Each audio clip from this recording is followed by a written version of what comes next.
축복합니다. 우리 옆에 계신 분들에게 한번 이렇게 인사해 볼까요? 이 밤에도 이렇게 아름다울 수 있다니요. 네, 네, 감사합니다. 오늘부터 전도서 말씀 아직까지 계속 인사하고 계시네. 네, 아름다우십니다. 우리가 볼 때도 이렇게 아름다운데 하나님이 보실 때는 아마 더욱더 아름다운 모습일 줄 믿습니다. 오늘부터 전도서 말씀을 좀 살펴보려고 하는데요.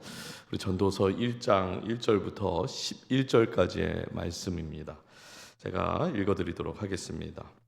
다윗의 아들 예루살렘 왕 전도자의 말씀이라. 전도자가 이르되 헛되고 헛되며 헛되고 헛되니 모든 것이 헛되도다. 해 아래에서 수고하는 모든 수고가 사람에게 무엇이 유익한가? 한 세대는 가고 한 세대는 오되 땅은 영원히 있도다. 해는 뜨고 해는 지되 그 떴던 곳으로 빨리 돌아가고 바람은 남으로 불다가 북으로 돌아가며 이리 돌며 저리 돌아 바람은 그 불던 곳으로 돌아가고 모든 강물은 다 바다로 흐르되 바다를 채우지 못하며 강물은 어느 곳으로 흐르든지 그리로 연하여 흐르느니라. 모든 만물이 피곤하다는 것을 사람이 말로 다 말할 수는 없나니 눈은 보아도 족함이 없고 귀는 들어도 가득 차지 아니하도다. 이미 있던 것이 후에 다시 있겠고 이미 한 일을 후에 다시 할지라. 해 아래에는 새 것이 없나니 무엇을 가리켜 이르기를 보라 이것이 새 것이라 할 것이 있으랴. 우리가 있기 오래전 세대들에게도 이미 있었느니라. 이전 세대들이 기억됨이 없으니 장래 세대에도 그 후 세대들과 함께 기억됨이 없으리라. 아멘. 헛됨 속에 드러나는 인생의 본질이라는 제목을 가지고 은혜를 좀 나누려고 합니다. 몇 년 전에 결혼을 한 제자 부부가요, 얼마 전에 전화를 했습니다. 이런저런 얘기를 좀 나누고 있는데, 목사님, 요즘 제가 뭘 해도 열정도 생기지가 않고 그냥 피곤하기만 하네요, 이러는 거예요. 이제 그 워싱턴 DC 쪽에서 정부 쪽 일을 하고 있는데 요즘 아무런 예고도 없이 그냥 레이오프 당하는 동료들이 많다고 합니다. 그래서 업무도 많이 늘어나고 일 끝나고 집에 이제 돌아오는 길은 트래픽이 심해서 매일 1시간 이상을 길거리에서 이제 지내야 한다고 해요. 집에 와서 좀 쉬고 싶은데 아내도 또 일을 하다 보니까 집에서 쉬진 못하고 살림을 좀 나눠서 집안일도 나눠서 해야 되고 이 저녁이 되면 그 애도 돌봐줘야 하는 그런 상황 속에서 목사님 주말 되면 교회에서는 왜 이렇게 일이 많은지 모르겠어요. 쉬지 않고 저에게 막 이야기를 했습니다. 이게 스트레스가 많은데 어디다 쏟을 데가 없다 보니까 그래서 전화를 한 거예요, 저에게. 그래서 제가 원래 결혼하고 애들이 어릴 때 그때가 제일 힘든 거야. 지금 너 되게 잘하고 있어. 힘내라. 이렇게 좀 이야기하고 이제 전화를 끊으려고 하는데 목사님 가끔 이런 생각이 들어요 라고 하는 거예요. 목사님 제가 이렇게 정말 애쓰고 열심히 달리고 있는데 끝에는 뭐가 남을까요? 이런 이야기를 합니다. 이 젊은 30대 가장의 이야기예요. 30년 담임 목회를 하시고 은퇴를 1년 앞둔 친구 아버님이 계십니다. 갑자기 암이 찾아오셨다고 그래요. 그러니까 상태가 점점 안 좋아지셔서 전화를 드렸습니다. 근데 목사님도 이런 말씀을 합니다. 30년을 정말 앞만 바라보고 열심히 달렸는데 내가 건강도 제대로 챙기지 못해서 정말 막상 이 건강에 문제가 생겨버리니까 지금까지 이뤘다고 생각한 것들이 다 바람처럼 사라지는 것 같아. 이렇게 말씀합니다. 여러분 바로 이와 같은 질문에서 전도서는 시작이 됩니다. 솔로몬은 왕이었어요. 세상의 모든 것을 가진 사람이었죠. 명예도, 지혜도, 권력도, 부귀 영화까지 부족함이 전혀 없던 사람이었습니다. 그런 인생의 끝자락에서 솔로몬 왕도요 비슷한 고백을 하고 있지요. 헛되고 헛되며 헛되고 헛되니 모든 것이 헛되도다. 여러분, 이 말은요, 단순히 자신의 감정을 체념하는 그런 표현이 아닙니다. 모든 것을 다 가졌던 그 왕도 인생의 끝자락에서 어쩌면 우리 모두가 결국 직면해야 하는 그런 본질에 대한 고백을 솔로몬 왕이 한 거예요. 오늘부터 앞으로 자그만치 22주 동안 이 전도서 말씀을 나누려고 합니다. 수요일 저녁마다 이 말씀을 나눌 건데, 이 전도서는요 분명 인생의 허물을 말하고 있어요. 많은 사람들이 인생에서 허물을 직면하게 될 때에 낙심과 절망의 현실을 경험하게 되지만, 전도서는요 우리를 절망과 낙심으로 이끄는 것이 아니라 오히려 영원히 헛되지 않는 것을 소개하는 책이라 이렇게 믿습니다. 비록 평일 저녁 늦은 시간이지만 우리가 기대와 소망 가득한 시간이 되어서 정말 하나님께서 오늘 우리 모두에게 말씀하시는 그 음성이 들려지길 주님의 이름으로 축복합니다.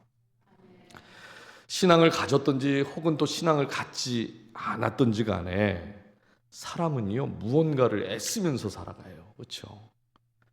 아마 대부분 먹고 살기 위해서 애쓰는 거 아니냐고 말씀하실 겁니다. 저도 100% 다 공감을 합니다. 우리 모두 가족을 위해서 살고요, 생계를 위해서 살고, 건강과 또 우리 교회와 신앙을 위해서 많은 수고와 애씀이 우리의 삶에 있습니다. 근데 전도자는 오늘 이렇게 묻는 거예요. 3절을 한번 보십시오. 해 아래에는 수고하는 모든 수고가 사람에게 무엇이 유익한가 그래요. 오늘 우리가 첫 번째 나눌 주제입니다. 헛됨 속에서 진짜 의미를 갈망하라. 헛됨 속에서 진짜 의미를 갈망하라 그래요. 오늘 본문 2절은요 무려 5번이나 같은 단어를 반복하고 있는데 바로 헛됨이란 단어입니다. 헛됨이란 단어는 히브리어로 헬벨이란 단어예요. 숨, 입김, 안개, 원래는 이런 뜻을 가졌습니다. 그러니까 잠깐 보이다가 금세 사라지기 때문에 붙잡고 싶어도 어때요? 붙잡을 수 없다라는 의미가 있는 거죠. 솔로몬은 지금 자신이 지금까지 경험한 그 인생을 돌아보면서 이 세상의 모든 수고가 다 뭐라고 하는 거예요? 헬벨이다. 아무리 붙잡으려고 해도 금세 사라지기 때문에 붙잡을 수 없었다. 지금 이렇게 고백하는 겁니다. 예수님도 누가복음 12장에서 비슷한 이야기를 들려주신 적이 있는데요. 한 부자가 있었습니다. 농사가 너무 잘 돼서 곡식을 창고에 다 집어넣으려고 그러는데 창고에 곡식이 다 들어가질 않는 거예요.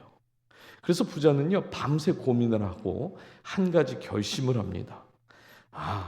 창고를 더 크게 지어서 그 창고에 모든 곡식을 집어넣고 이제는 내가 평안히 쉬고 먹고 마시고 즐기자 이렇게 결심을 해요.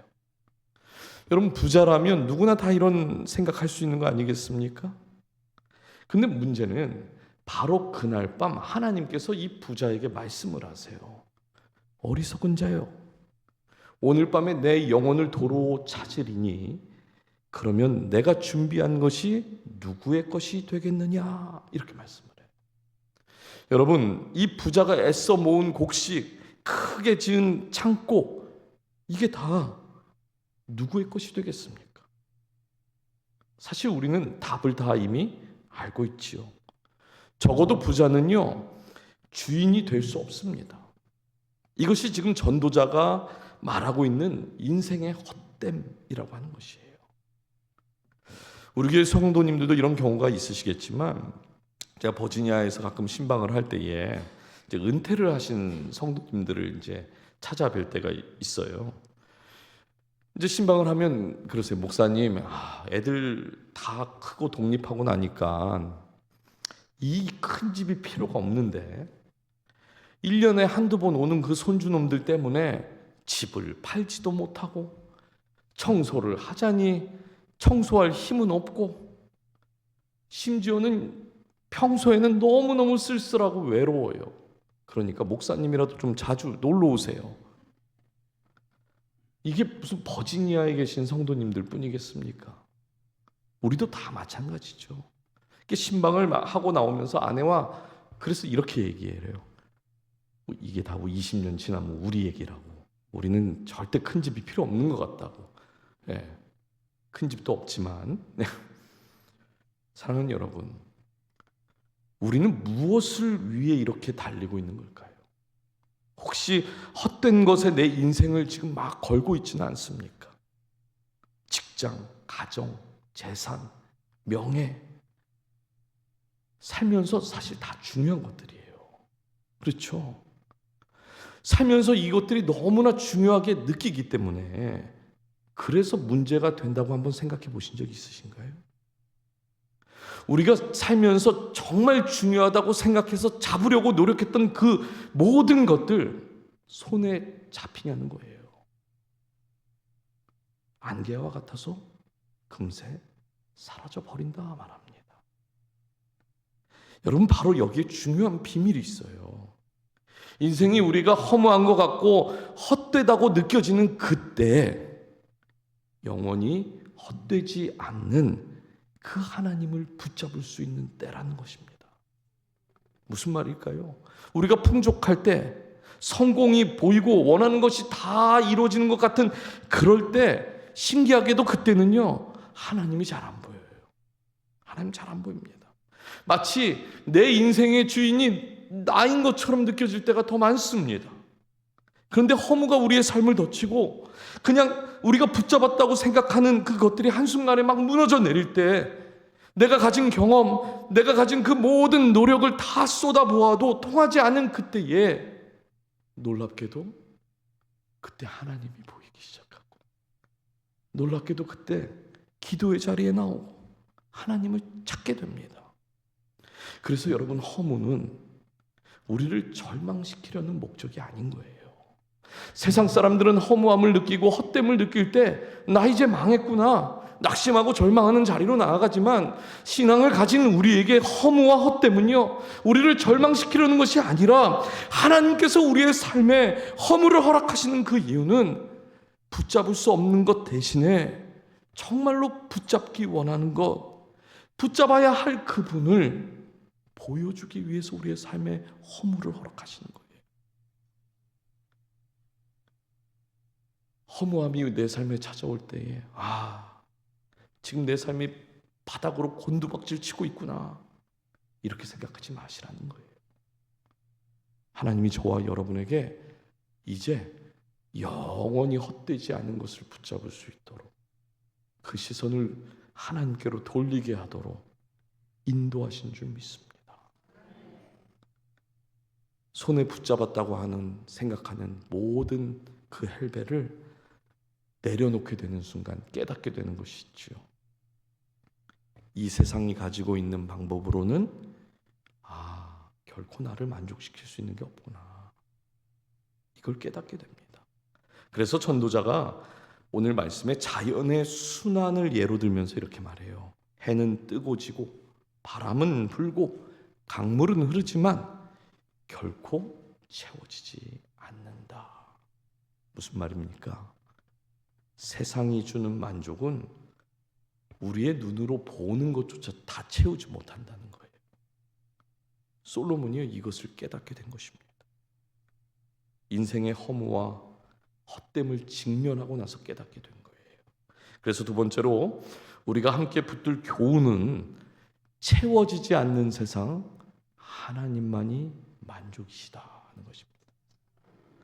전도자가 4절부터 7절까지 세상의 모습을 이렇게 묘사를 했어요. 4절 보십시오. 한 세대는 가고 한 세대는 오되 땅은 영원히 있도다 그래요. 5절은 해는 뜨고 또 해는 지며, 6절은 바람은 그 불던 곳으로 돌아가고, 7절 모든 강물은 다 바다로 흐르되 바다는 채우지 못하며. 해는 매일 뜨고 매일 지지만 세상은 달라지지 않는다는 거예요. 바람이 계속 부는데도 그 바람이 제자리로 돌아온다고 합니다. 여러분, 강물이 쉬지 않고 바다로 계속 흘러가는데 바다는 언제나 가득 차지 않는데요. 지금 전도자가 말하려고 하는 의도가 뭘까요?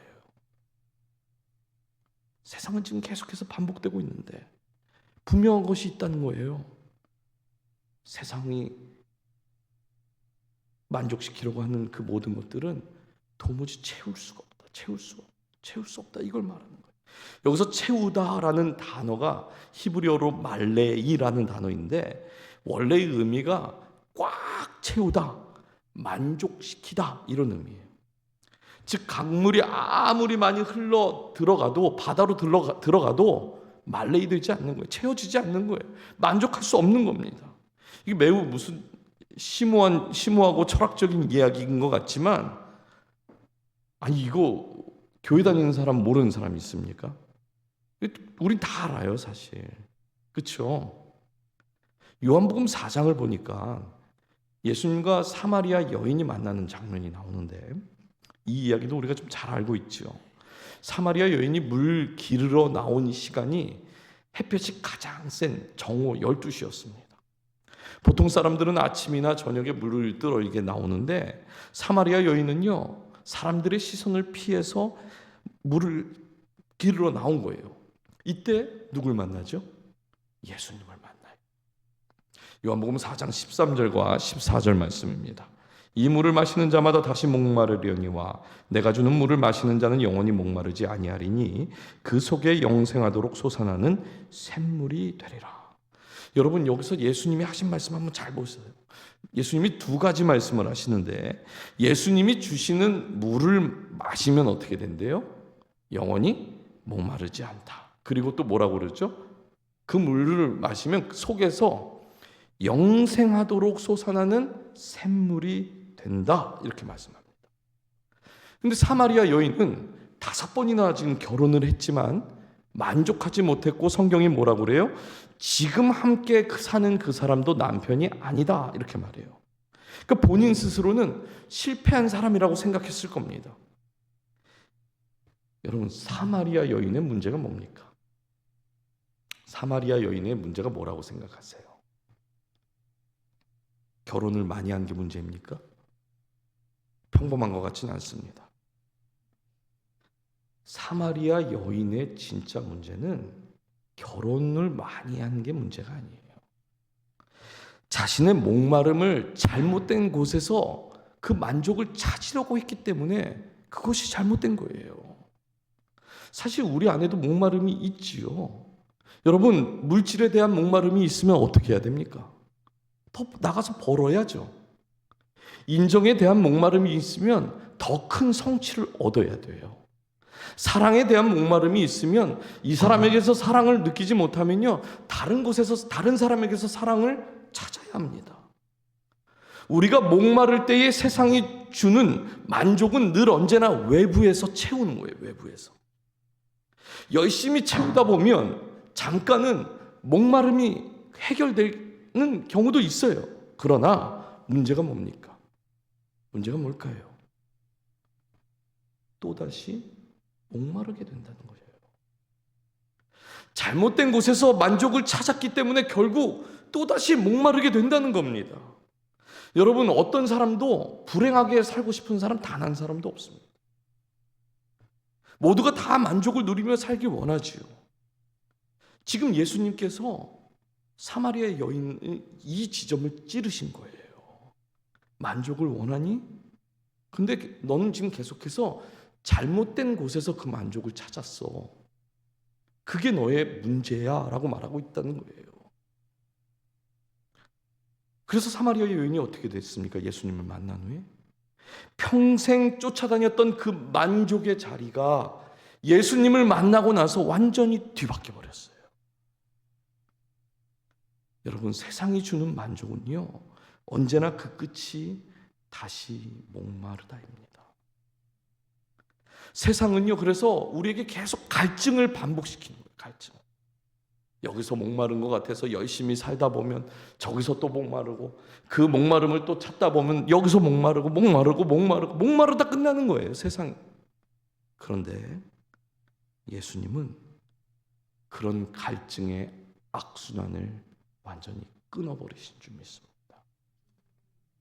앞에서 우리가 허물을 직면하는 그 순간 영원히 헛되지 않는 그 주님을 만날 수 있는 것처럼 반복되는 갈증 또한 우리를 절망시키려고 하는 목적이 아니에요. 오직 하나님만이, 오직 주님만이 이 끝없는 갈증 가운데 있는 우리를 멈추게 하시는 줄 믿습니다. 이것을 알려주기 위한 거예요. 사마리아 여인이 예수님을 만나고 평생을 쫓아다녔던 그 만족의 자리가 바뀐 것처럼 우리의 삶에도 그 만족의 자리가 이제 바뀌기를 주님의 이름으로 축복합니다. 마지막 세 번째는요, 잊혀지는 인생 그러나 하나님은 기억하신다라고 하는 것이에요. 전도자가 8절에서 이렇게 말합니다. 한번 보십시오. 모든 만물이 피곤하다는 것을 사람이 말로 다 말할 수는 없나니 눈은 보아도 족함이 없고 귀는 들어도 가득 차지 아니하도다. 11절도 한번 보십시오. 이전 세대들이 기억됨이 없으니 장래 세대도 그 후 세대들과 함께 기억됨이 없으리라. 여러분, 이것이 인생의 냉혹한 현실입니다. 우리는 늘 뭔가를 남기려고 애를 쓰죠.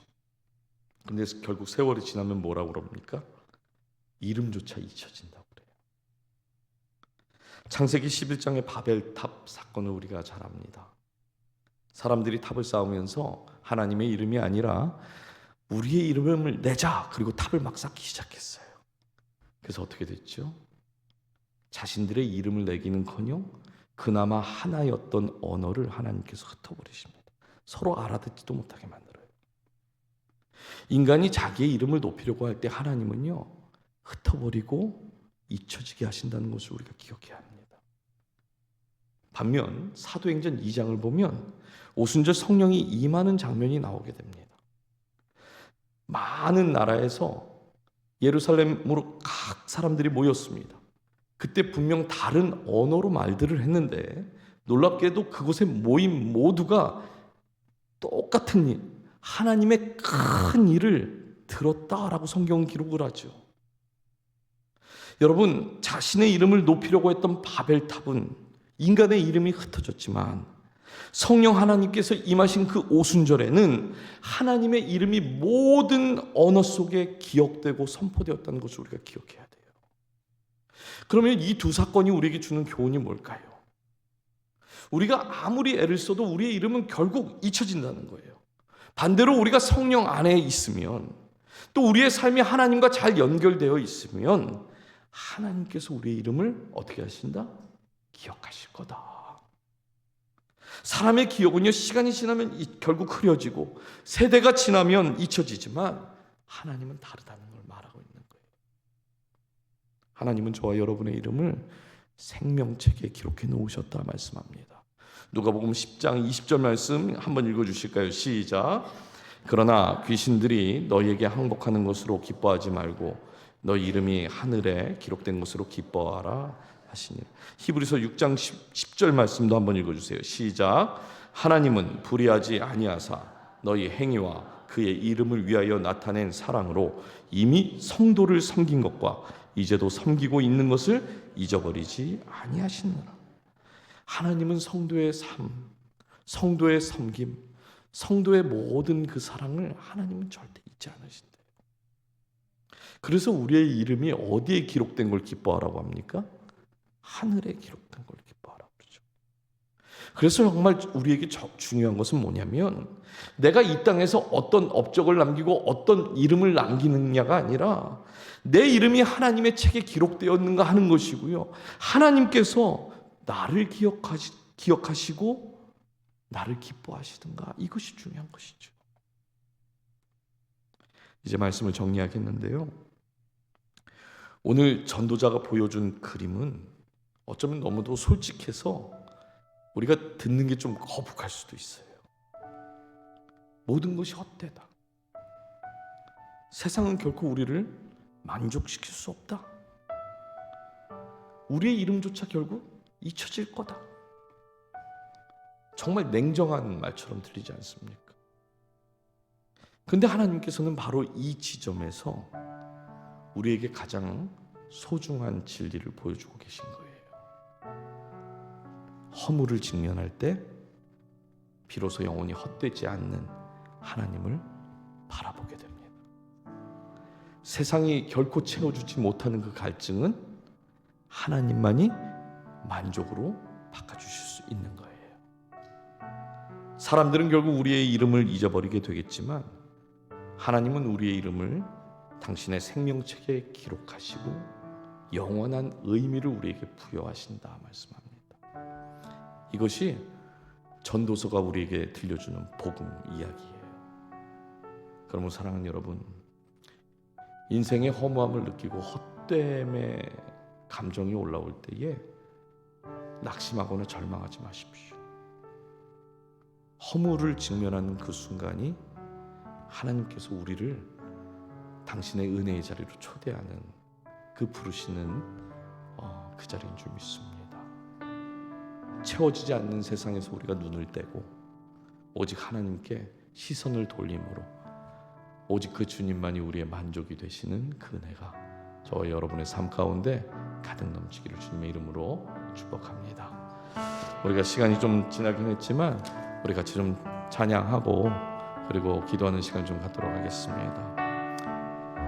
오늘도 일하고 또 예배 자리로 오셨는데 우리 인생이 참 고단한 것 같아요, 그렇죠? 그런데 오늘 찬양이 뭐라고 말합니까? 주님이 그 마음을 아신다고 그래요. 아픔도 지나갑니다.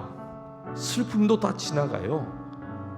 그러나 그 아픔이 다시 생각나고 슬픔이 몰려올 때 주님이 뭐라고 그러신다고요? 그 마음도 아신다 말씀입니다. 우리가 이 가사를 잘 기억하면서 이 찬양 한번 불러보겠습니다. 고단한 인생길,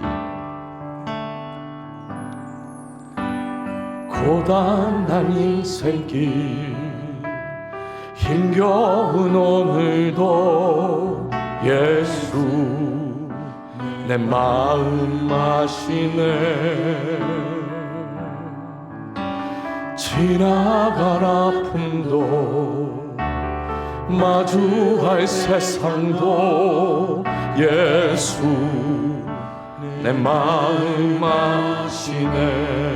하루를 살아도 기쁨으로 가리. 예수 늘 함께 하시네. 후회도 염려도 온전히 맡기리. 예수 늘 함께 하시네. 믿음의 눈 들어 주를 보리. 이 또한 지나가리라. 주어진 내 삶의 시간 속에 주의 뜻 알게 하소서. 믿음의 눈 들어, 믿음의 눈 들어 주를 보리. 이 또한 지나가리라. 주어진 내 삶의 시간 속에 주의 뜻 알게. 우리 마지막으로 한번 더 고백합시다. 믿음의 눈 들어, 믿음의 눈 들어 주를